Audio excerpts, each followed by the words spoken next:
The Department of Justice issuing another warning to sanctuary cities, and one that has, well, so far, these cities have struggled with skyrocketing crime. One in particular, Baltimore, was dealt another blow today as a veteran detective in their police department died after being shot in the head last night. Here to discuss, Stephen Loomis, the president of the Cleveland Police Patrolmen's Association, and Peter Kukunis, a former Chicago police sergeant. Stephen, let me start with you. Another officer slaughtered, it's in a city that is completely in meltdown mode. The crime wave it's probably higher than Chicago on a per capita basis. The economy has fallen completely apart, and you got to say we all kind of knew this was going to happen as we watched those visuals of stores like CVS's being burnt to the ground. Yeah, absolutely. It's failed leadership in that city and a great many of these larger cities. Absolute failed leadership. The main purpose of government is to provide for the safety and security of its citizens, federal, state, and locally. They're clearly not doing that. They're treating police officers as necessary evils with these consent decrees. We're handcuffed. We're tied up. We can't go out and do our job, and it's actually emboldening the criminal element out there and not allowing us to protect the citizens that want us out there. You know, Peter, what really makes it even more mind-boggling is that Baltimore is such dire economic straits. You would wonder why they would want illegals to come and to be a strain on the city. I want people to understand, early this year there was an examination of Baltimore schools. 6 schools didn't have one single student that was proficient in state math tests. Not one student.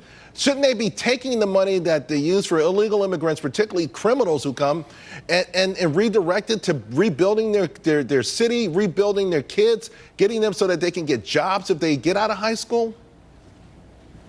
The 3 things kids need in this world are a good meal, a good home, and a good education.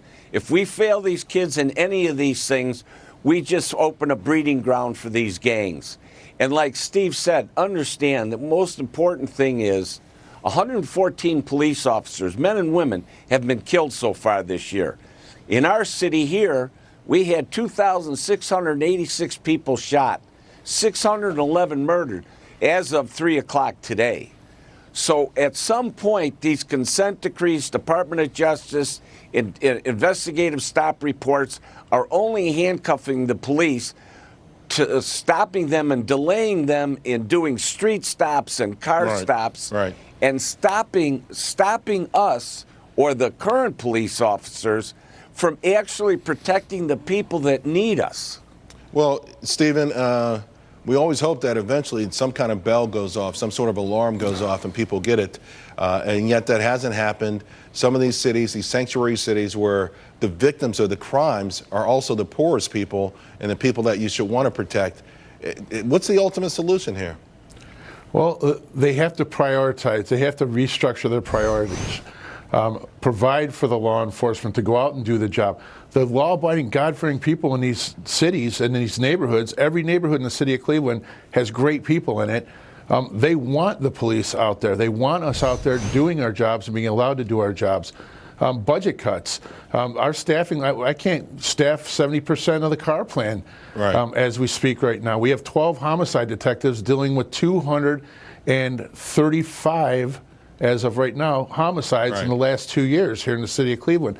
That's insanity. That is criminal dereliction of duty, in my opinion. And they have to prioritize it. And it's slaughter in the streets. And on top of it, these kids, these same kids that aren't getting the funding, don't have a future if they can't even be proficient in math in grade school. Gentlemen, thank you both very much. And I do want to say our condolence to the Baltimore Police Department and the entire city of Baltimore for the murder of Detective Sean Suter. Detective Suter, by the way, was an 18-year veteran of the department. He is survived by his wife and 5 children, 2 children.